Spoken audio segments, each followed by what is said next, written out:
Welcome to the School of Laughs podcast, brought to you by schooloflaughs.com. Whether you're an aspiring comedian, a part-time pro, or a speaker who wants to become funnier, this is the podcast for you. We'll break down tools, tips, and techniques to help you get bigger, better, and more bookable. And now, here's the show.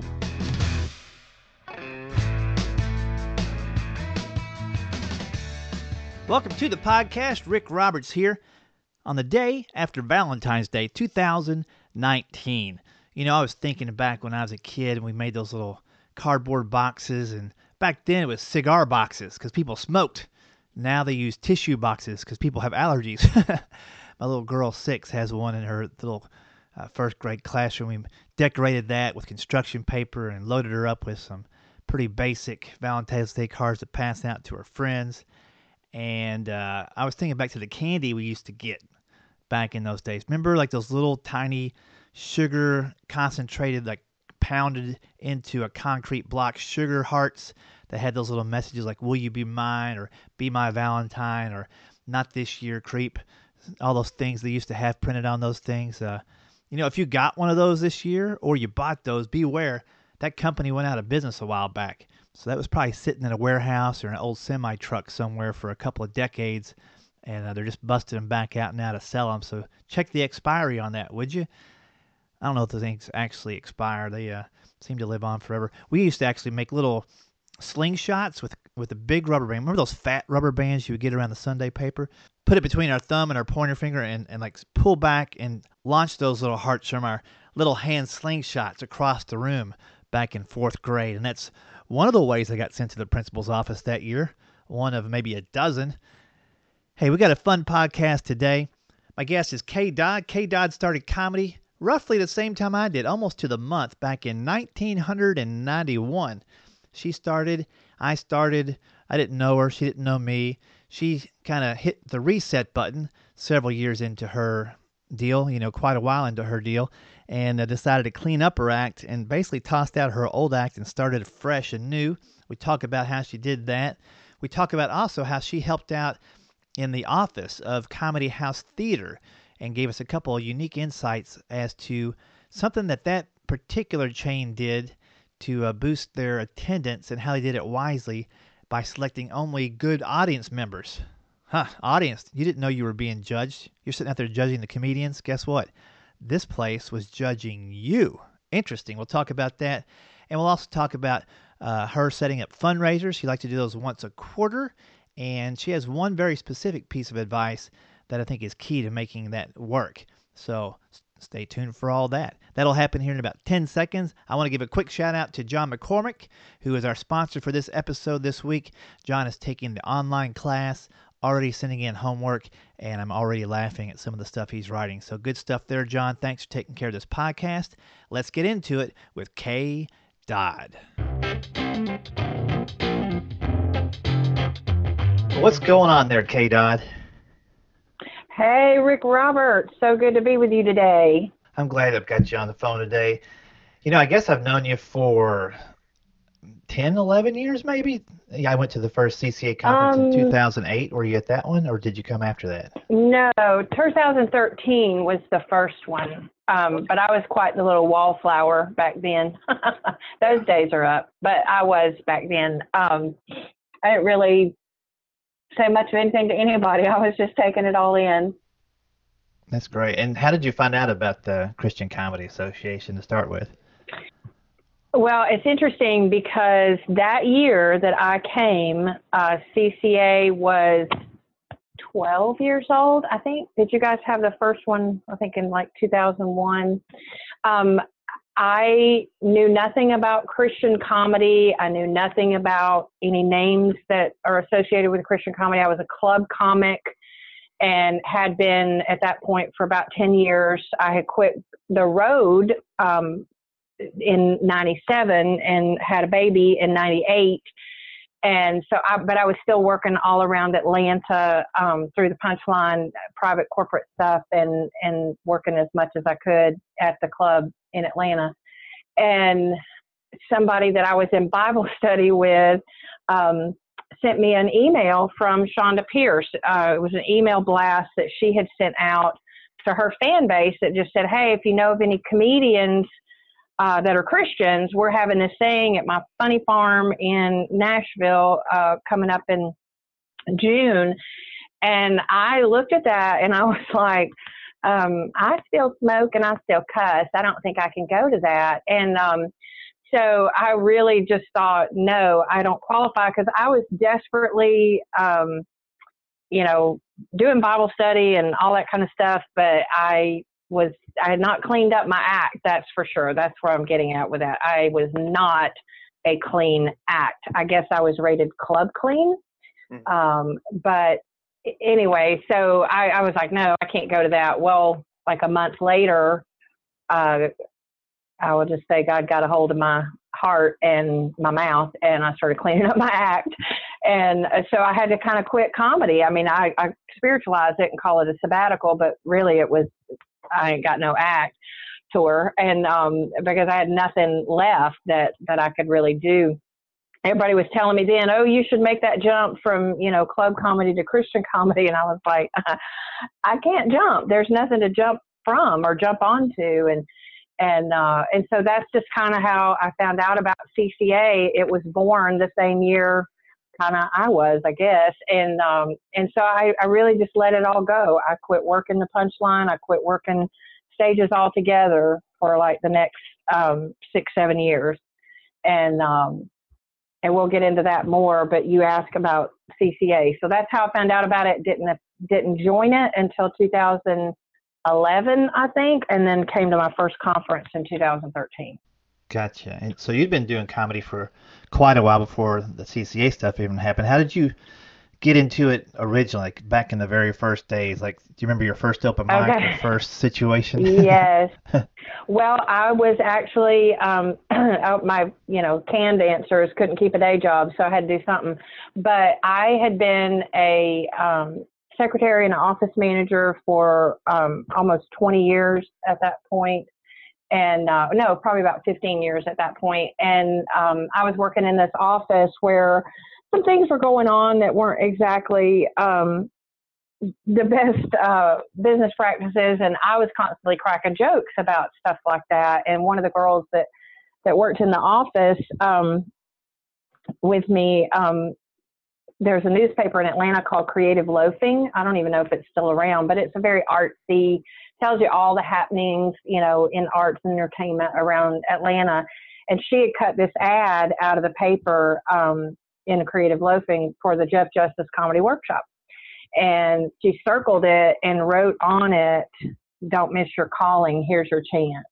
Oh, wow. And I just kind of tucked it away in my purse. She had made a copy of it and wrote that on the copy. And so I just kind of tucked it away in my purse. And a couple of weeks later, I had a really rough day at work, and I lived 20 minutes away from the office, but it was so bad, I actually drove home and contemplated not going back to work that day. And I was getting ready to leave and saw that ad in my purse, and I was like, you know what? And I called him right then, and he had one spot left.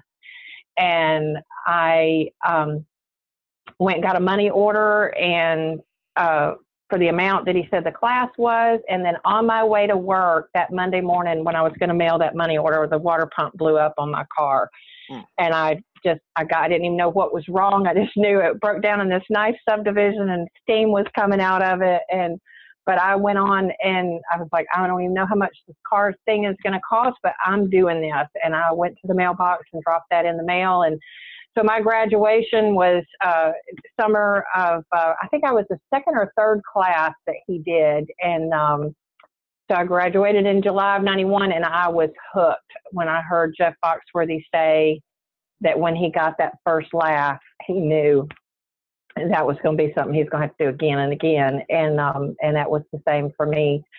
So that's how I got started. So that cut out a lot. I love that, you guys teach comedy. A lot of people, back then it was kind of new and people were, oh, you can't teach comedy. Well, you can't teach somebody to be funny, but you can certainly help them avoid a lot of pitfalls of open mic and mistakes. I feel like I shaved off about 5 years of mistakes by going that route, because 11 months later, I quit my day job and I was a full-time working comic.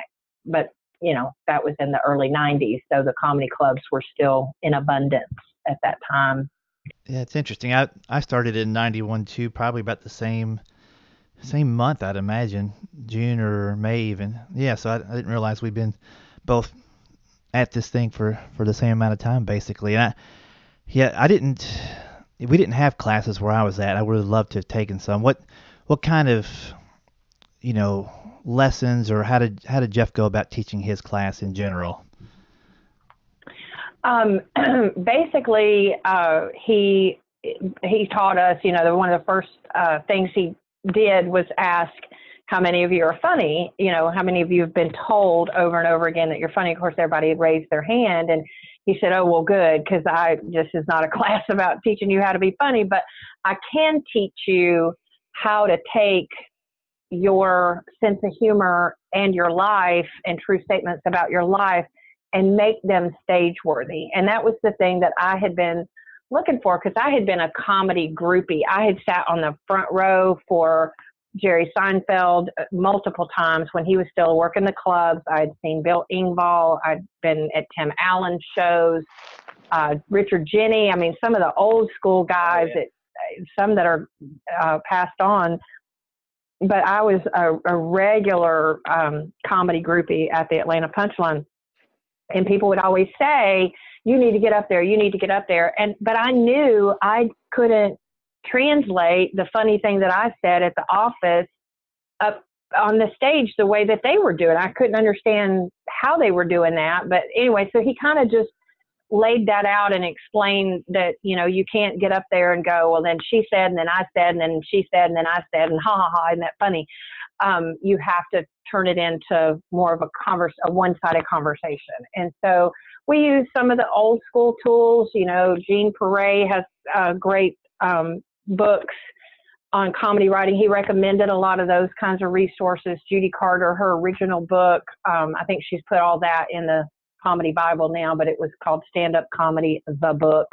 And we studied through that, or he just recommended that we buy those resources. And so I did. So a lot of it was telling the truth with a twist. And I still use that to this day, is making a true statement about my life and then looking for the hard left turn. I love misdirects. And so that's my writing style, is take you down, let's get in the car. We're going to get a quick trip to the store. And just when you see the store up on the right, I'm going to take a hard left turn. You don't know where I'm going with it. And so. Yeah, that's my favorite kind of comedy. It amazes me how many times comics will say, I hate Walmart. Then they'll tell you 5 reasons why they hate Walmart. And you're like, you didn't surprise me at all. You tell me you hate Walmart. And then you tell me why you hate Walmart. This is not brought to you by Walmart today, just so we know. Yeah, Walmart crazy. is not today's sponsor. No, I'll take a sponsor if anybody out there wants to jump on. But yeah, it's funny. There's just so many different styles of comedy, and there are people that can go through their show with not hard lefts, but just kind of gradual lefts, and it still works for them. But I always really like the hard lefts, the very strong misdirection, to where, I always say when you misdirect somebody really good, it's you trip them up before they could finish the thought in their own mind and go a certain way with it. And that's, to me, and everybody likes different styles, but that's definitely my favorite to go watch, because stories are great. Love stories. Stories need misdirection in them too, I think. But yes, that's great. So you started in 91 in Atlanta. So yes, back then, I'm going to throw out, was Henry Cho hitting the scene back then? Because he was a big college entertainer at the time. But I imagine he was hitting the punchline quite often too. I don't know at what. Okay, so I started in 91. Atlanta had 5 comedy clubs at that time. And so the Punchline had actually 3 locations, the Funny Bone, 3 Punchlines, and a Comic Cafe in Marietta. And so they all had open mics, but now when I got started, I think North Lake Punchline had just closed. And by August of that same year, underground Punchline was closing. And because, the 80s had seen the boom of a comedy club on every corner. And now the market, just wasn't sustaining it. Cable TV was coming along with Showtime specials and HBO specials, and all those club comics of the 80s were starting to get on that. And then people started getting that mindset, oh, well, I can watch it at home and not have to get out. Well, there's nothing like live comedy. I don't care what you say or who you are. Right. But so when I got started, I at least had that circle of a comic cafe, Punchline, and Funny Bone. And, the Punchline as always was and always has been and always will be my home club. It's where I first set foot on stage. And so I would just go every week. Tuesday was open mic night.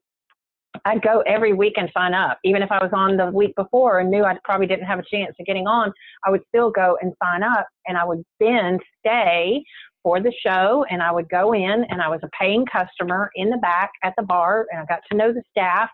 And, and I didn't even really know what I was doing. That's just what I did.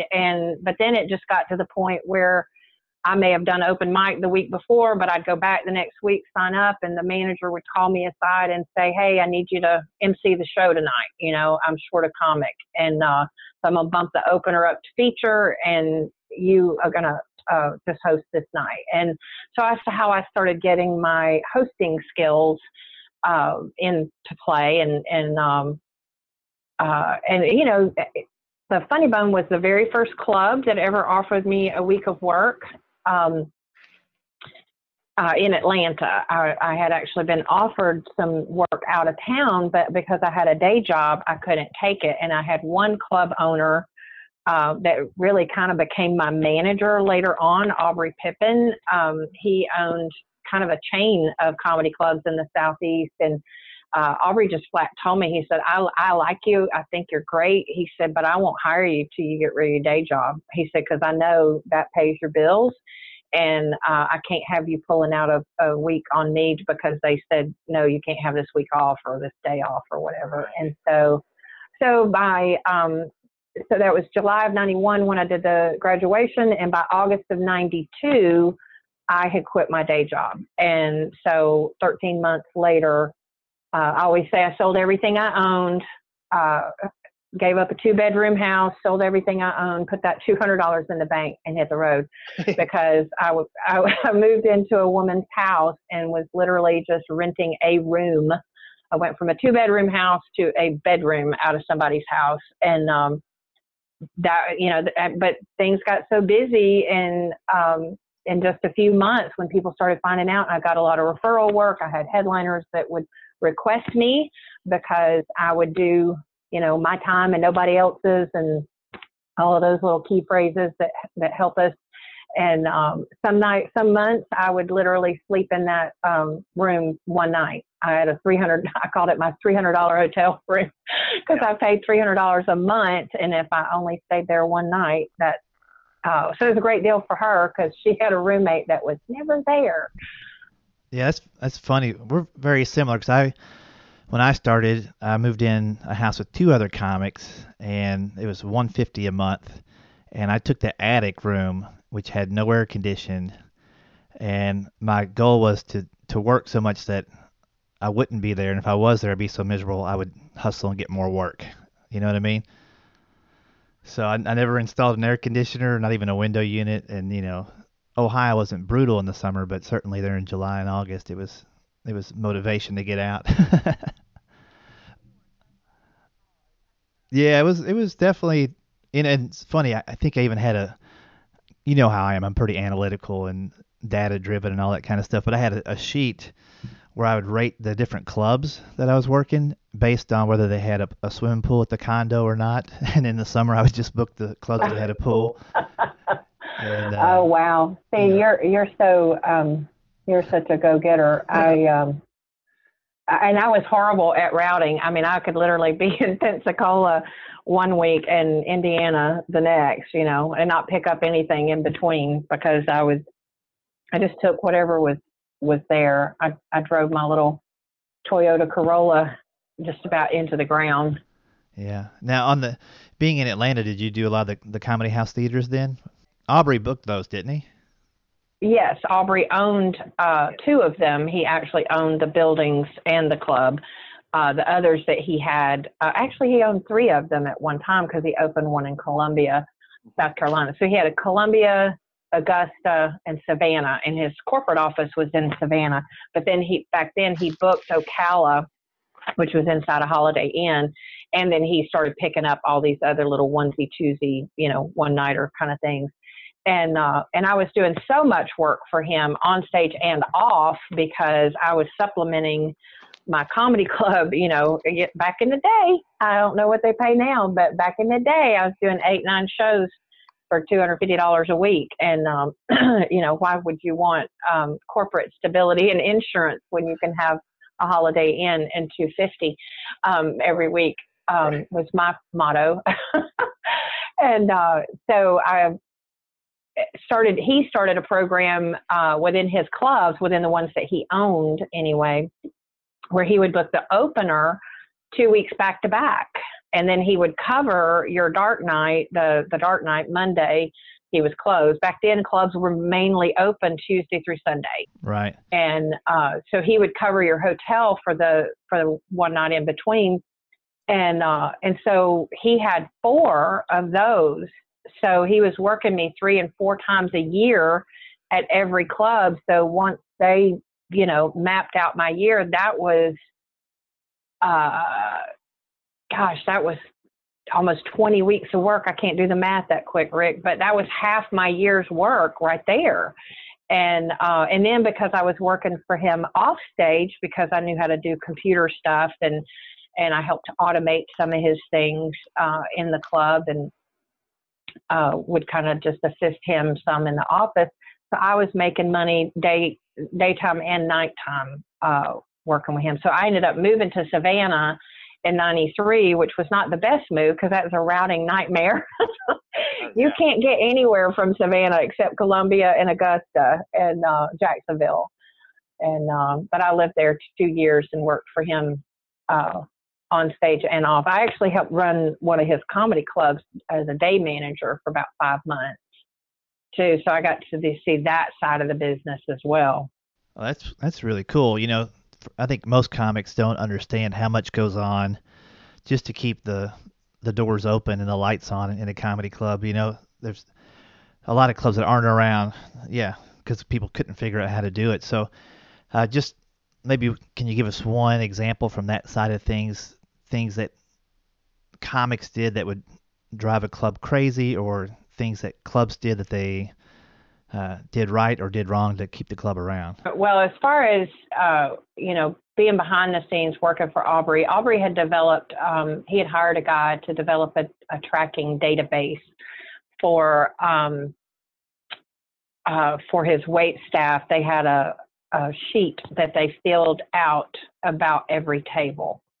And so, all clubs kind of back then were doing the comment cards, filling out the comment cards.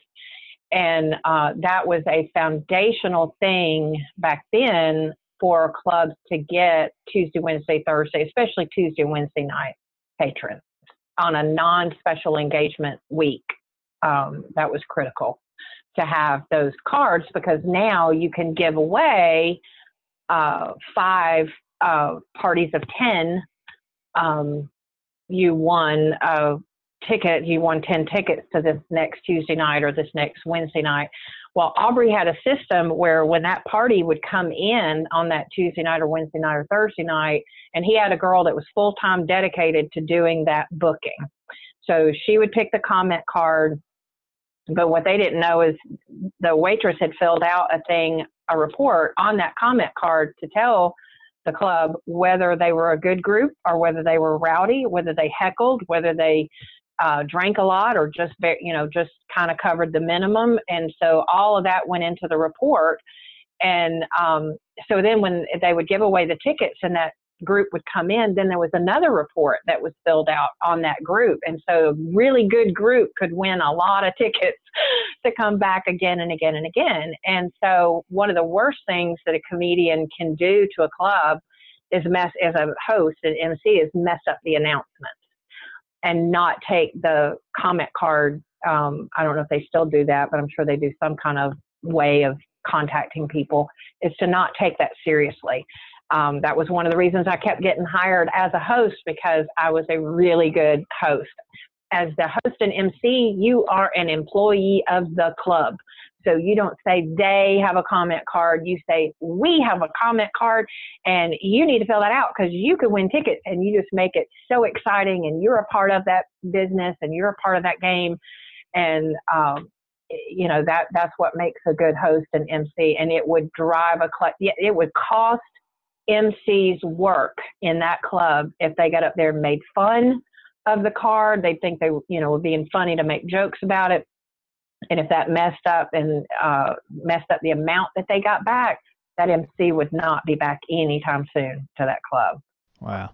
Yeah, it's funny. I never thought about rating the customer on how they behaved and how they spent, but that makes total sense. You wouldn't want to keep giving away tickets to people who are problems, so you got to know who those people are.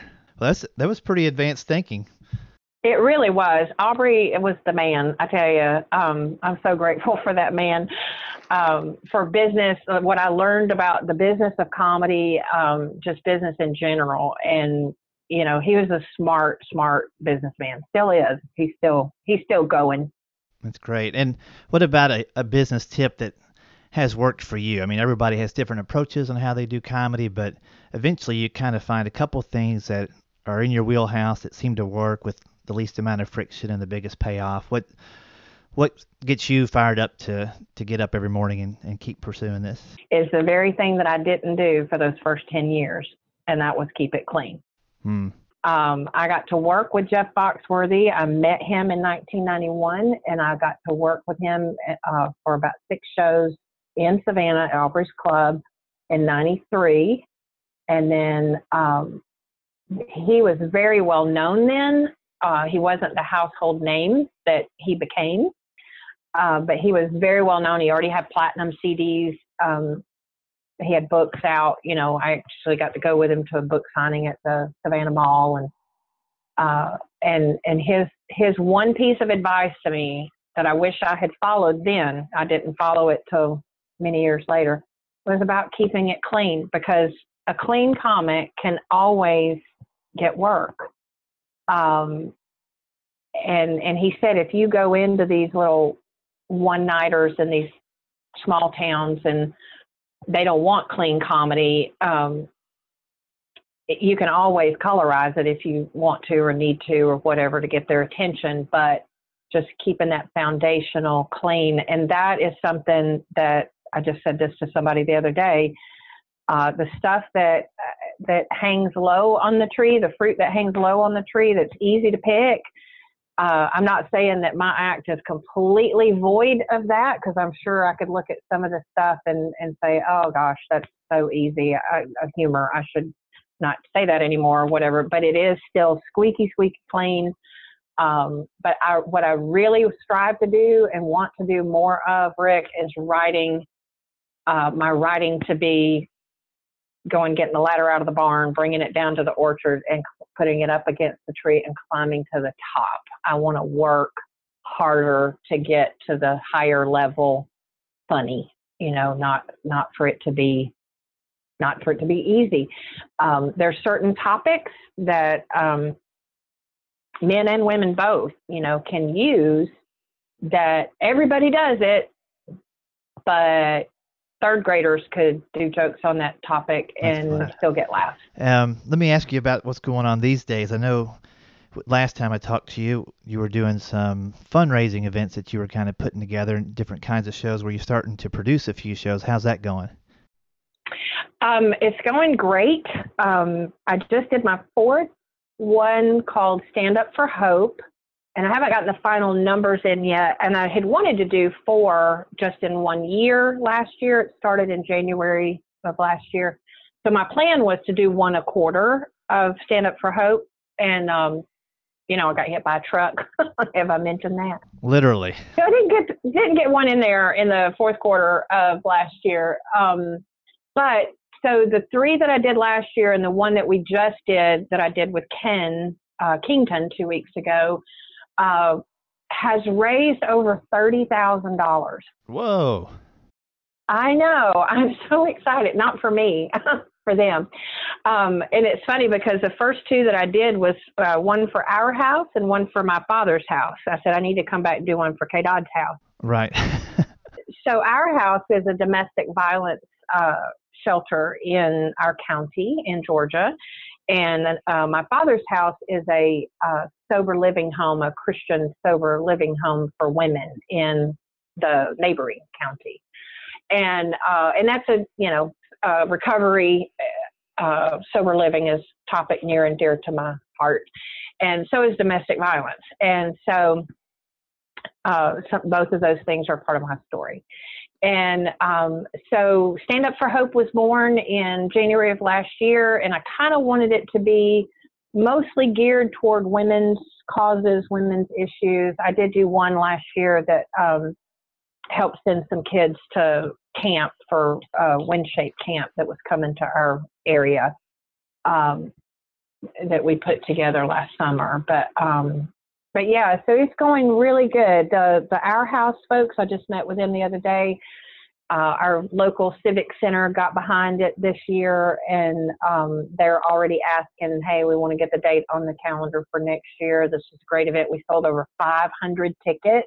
Wow. And mine and Ken's name were not even on the sign. It just said Our House Comedy Show or Comedy Night, January 25th, and over 500 people bought tickets. I'm really excited about that. And my philosophy on that, Rick, for anybody that's listening, that wants to put together a show, when you make it about anything other than yourself, when you can give that, now I get paid to do these. I'm not donating everything. I'm reducing. I give a discount on my rate, and I try to do them during times where it's not the busiest time of the year for me to get comics that can squeeze it into their schedule or whatever. But when you get a ministry that can benefit, I always look at the ministry is what's the draw. Okay, I don't necessarily need a brand name like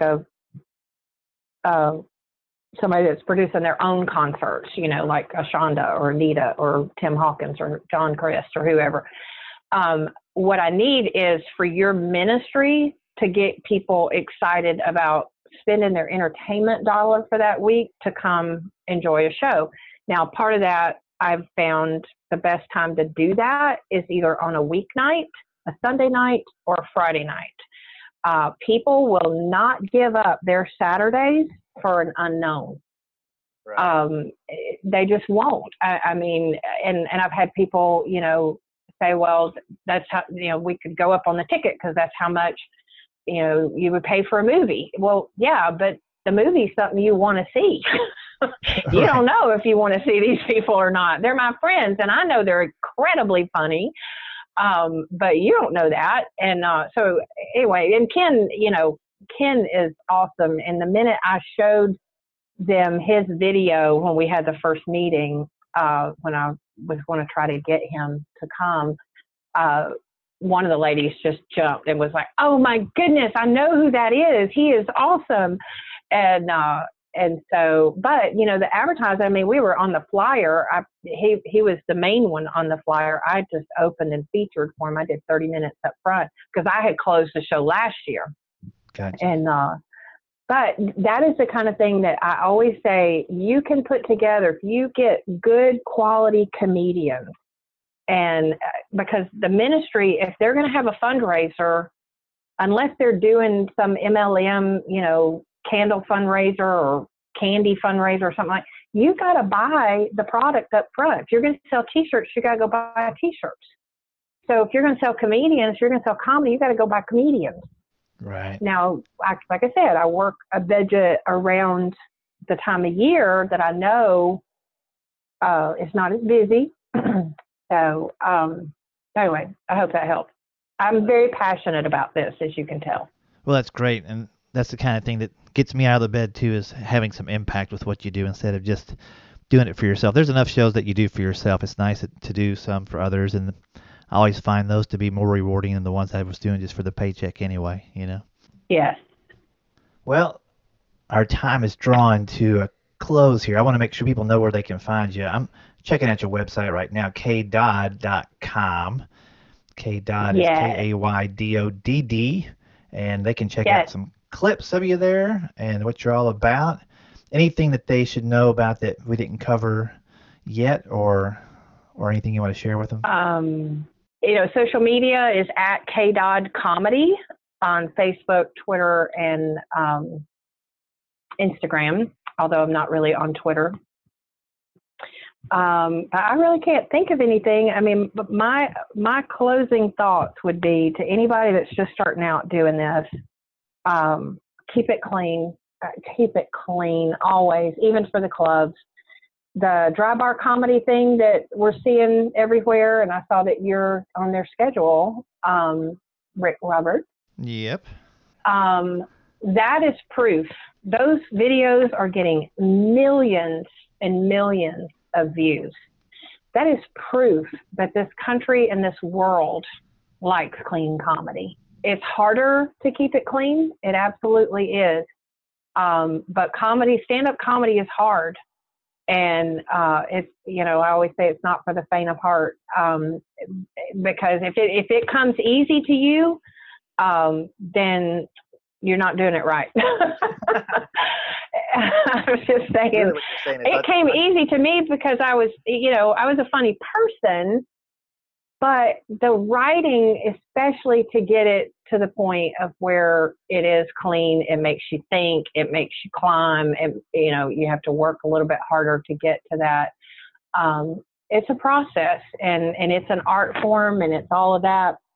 But I would also want to say, yes, we're artists, and you're not going to tell me what I could do with my art. Well, if you're signing my check, you can pretty much tell me what to do with my art, because that is their stage, and I may be the product that's on the stage, but I'll be gone next week, and those people still live there. And whether it's a church or a comedy club or whatever, that's either their pulpit or their comedy club stage that people pay to get. Well, not to the church, hopefully, but to the comedy clubs, they pay to get in there every week. And so what we do up there, it can help or hurt the rest of us. That's true. That's true. A lot of times, I don't think comics realize that you are part of a system, even though you're an individual and you're an artist and you're doing your own kind of comedy, that it has to fit into a system somewhere, or you have to create your own system. So if you're using somebody else's platform, you got to be respectful of that. Make sure that platform's there for the person next week. Yes, and it's one thing to study the greats in the arena. Like if you're in the club arena, there's certain levels of comedians that you aspire to be like. And if you're in the church arena, there's, these over here that you aspire to be like. But you cannot look at somebody that is a ticketed event, that has a tour bus, that has these national tours, and go, I want to do it like that. Because for one thing, they probably didn't do it exactly like that when they were getting started either. And so you can set your sights for that level, but you still got to pay your dues at the level that you're at. My philosophy. I know, it's good. I think I'll leave it right there. It's something to ponder, something to soak in a little bit. All righty. Hey, Kay, I appreciate you taking the time today, and it's been fun. I didn't realize we had so much in common as far as how long we've been doing it and the clubs that we did and all that kind of stuff. So that was pretty fun. Awesome. Well, I highly respect you, Rick Roberts, and I appreciate you asking me to be on the show. Good luck and blessings on Dry Bar. That's going to be awesome. Yeah, I'm looking forward to that. March 15th, if anybody's out in the Provo, Utah area, that'll be my taping night. So I'll keep you posted on how that's going. Yeah, it should be fun. There you go, folks. KDODD bringing the wisdom. Man, I thought it was really interesting, that part about the Comedy House Theater, how they would keep an eye on each table that got these free tickets, and then decided whether they want to send those tables free tickets again based on their behavior, based on their spending, based on the way they treated the staff and the comedian. Very interesting. Not sure how many clubs did that. I know it was always big of the clubs back in there to do the fishbowl drawings and collect business cards. but to actually fill out a comment card on your table so we can track who you are by the table number or by the waitstaff number, that was pretty clever, very interesting, and forward thinking for way back in those days where computers and algorithms and all those databases were fairly new. Not completely new in the 90s, but fairly new, especially in the entertainment business. So good stuff. And then again, to reiterate, her part about making the fundraiser about something besides yourself, very, very good point. Because if you just say this is the Rick Roberts Comedy Fundraiser, nobody's coming out. But if it's the March of Dimes fundraiser, Changing Lives Forever, and it's a comedy show, people buy tickets to that, and then they find out, hey, Rick Roberts is there. May not be looking for the entertainer, but for the cause. So think about that. Hey, been traveling around quite a bit. Going to be in Las Vegas, Orlando, and Des Moines coming up pretty quickly. So if you live in one of those three cities and you want to see if there's time to get together, grab a cup of coffee, I may or may not have time, but I'd like to know if you're around. Maybe even do a podcast if we can find the time for that. All those are coming up in the next 2 weeks from this episode, basically. So when you hear this, give me a shout. schooloflaughs@gmail.com if you think you might want to meet up somewhere near Las Vegas, Orlando, or Des Moines, Iowa. All right. Thanks very much for listening. Happy late Valentine's Day. Now's the time to hit the Dollar Tree and get dollar candy for 50 cents. Book it. All right. Stay safe, stay funny, and stay away from those little tiny hearts with those little sayings on them. Sayings like, I'm a stalker, you're a creep, get away from me. All those things. Is that what they said? They probably should. I bet they have a whole new bunch of those going to come out next year when somebody buys that copyright or whatever you have on that patent, and just have a bunch of up-to-date sayings like lose my Instagram or I'm blocking you on Facebook. Anyway, peace out. Thanks for listening to the School of Laughs podcast. If you'd like to hear more School of Laughs podcasts, you can find them on iTunes and Stitcher.com. And don't forget to subscribe and leave a review. For information on upcoming live and online classes, visit schooloflaughs.com. Until next time, stay tuned, stay focused, and stay funny.